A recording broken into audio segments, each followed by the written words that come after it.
اگر آپ موٹر وے M2 پر اسلام آباد کی طرف سے لاہور آئیں تو ٹول پلازہ پر 1 درجن سے زائد بوتھ ہیں۔ ہر بوتھ میں ایک محتاط اندازے کے مطابق 1 منٹ میں 6 گاڑیاں گزرتی ہیں اور یہی ایک بوتھ 1 گھنٹے میں 360 گاڑیوں کی گزرگاہ ہے۔ اسی طرح 12 عدد بوتھ سے 4320 گاڑیاں 1 گھنٹے میں گزرتی ہیں اور 24 گھنٹوں میں تقریباً 1,03,680 گاڑیاں گزرتی ہیں۔ اسلام آباد سے لاہور تک ایک کار کا ٹیکس 1000 روپیہ ہے اور اس طرح بڑی گاڑیوں کا 4-5 ہزار تک یہ ٹیکس چلا جاتا ہے۔ ہم اگر ایوریج ایک گاڑی کا ٹیکس صرف 1000 روپے بھی لگائیں تو اس حساب سے 24 گھنٹوں کے اندر یہ پلازہ کم از کم 10.5 کروڑ روپے جنریٹ کرتا ہے۔ اس طرح ملک بھر کے موٹر ویز اور ہائی ویز پر ان ٹول پلازوں کی تعداد گن لیں اور پھر ان کو کروڑوں سے ضرب دیں تو صرف ٹول ٹیکس کی مد میں روزانہ کے حساب سے اربوں روپے حکومت کے خزانے میں جمع ہو رہے ہیں۔ آپ جس گاڑی میں سفر کر رہے ہیں اس میں پیٹرول کی مد میں کم از کم 1 لیٹر پر 50 روپے ٹیکس کاٹا جا رہا ہے۔ آپ حساب کریں کہ روزانہ لاکھوں گیلن کے حساب سے جو پیٹرول ڈیزل کنزیوم ہو رہا ہے اس کا ٹیکس بھی روزانہ اربوں روپے کے حساب سے حکومت کے خزانے میں جا رہا ہے۔ آپ جس گاڑی میں سفر کر رہے ہیں اس کو جب خریدا جاتا ہے تو جتنی گاڑی کی قیمت ہوتی ہے اتنا ہی اس پر سیل ٹیکس اور کسٹم ڈیوٹی بھرنی پڑتی ہے۔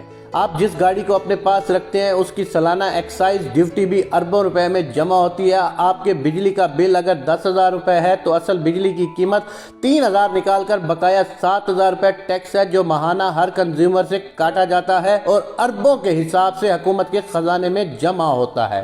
اسی طرح گیس کے بل پر بھی اسی شرح سے ٹیکس لگ رہا ہے اور خزانے میں جمع ہو رہا ہے۔ اب ایک میڈیکل سٹور سے 300 روپے کی دوائی خرید رہے ہیں، ایک محتاط اندازے کے مطابق اس پر تقریباً 40 سے 50 روپے تک سیل ٹیکس ہے جو کہ خزانے میں جا رہا ہے۔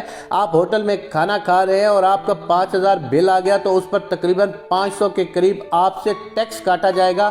آپ اپنے مکان کا نقشہ پاس کروا رہے ہیں اور آپ کسی بھی ڈیولپمنٹ ادارے کے دفتر میں جائیں تو لوگوں کی قطاریں لگی ہوئی ہوں گی جن سے 40 سے 50,000 روپے فی نقشہ فیس جمع کی جائے گی، یہ بھی خزانے میں جمع ہوتا ہے۔ آپ جس گھر میں رہ رہے ہیں اس گھر کا سالانہ ٹیکس آپ نے خزانے میں الگ سے جمع کروانا ہوگا۔ آپ گھر کے لیے خوراک مواد یا گروسری کی خریداری کر رہے ہیں اس پر بھی آپ نے ٹیکس دینا ہوگا۔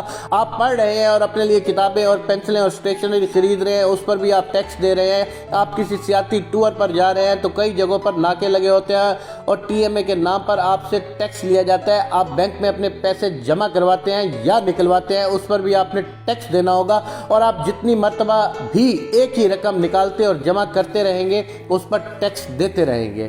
حتیٰ کہ آپ مر گئے ہیں تو آپ کے ڈیتھ سرٹیفکیٹ بنانے کے لیے بھی آپ کے عزیز و اقارب کو ٹیکس دے کر سرٹیفکیٹ لینا پڑے گا۔ اس کے علاوہ حکومت کے پاس ایسے بے شمار اثاثے ہیں جنہیں بیچ کر اربوں روپے حکومت کے خزانے میں جا رہے ہیں، جیسا کہ پچھلے دنوں اسلام آباد کے بلو ایریا میں CDA نے اپنا چند کنال کا پلاٹ 8 ارب روپے کا بیچ دیا۔ یہ نہ پہلا پلاٹ تھا اور نہ ہی آخری پلاٹ ہے۔ میں نہیں سمجھتا کہ میرے پاس اگر چند مرلے کا کمرشل پلاٹ ہوتا ہے تو اس ایک پلاٹ سے میری زندگی شاندار گزرتی ہے، بلکہ میرے آنے والی نسل بھی اس سے بھرپور استفادہ کرتی ہے۔ میرے پاس اگر چھوٹا سا کارخانہ ہو تو ہماری اگلی نسلیں اس سے فائدہ اٹھاتی ہیں۔ ایک ٹرانسپورٹر کے پاس ایک آدھ بس یا ٹرک ہوتا ہے تو اس کی پوری فیملی کی کفالت اس سے ہوتی ہے، مگر سوال یہ ہے کہ جس ملک میں اربوں خربوں کے ٹیکس روزانہ کی بنیاد پر اکٹھے ہو رہے ہیں وہ کیوں مفلوق الحال ہے اور دنیا کے سامنے ہاتھ پھیلا رہا ہے؟ اب تو حکمرانوں سے حساب کرنا ہوگا اور ہر شہری نے اٹھنا ہوگا۔ سیاسی جماعتیں بے شک کچھ بھی نہ کریں مگر ہم نے اس ملک کو بچانا ہے اور اپنے ملک کے لیے ہم نے ہی سوچنا ہے۔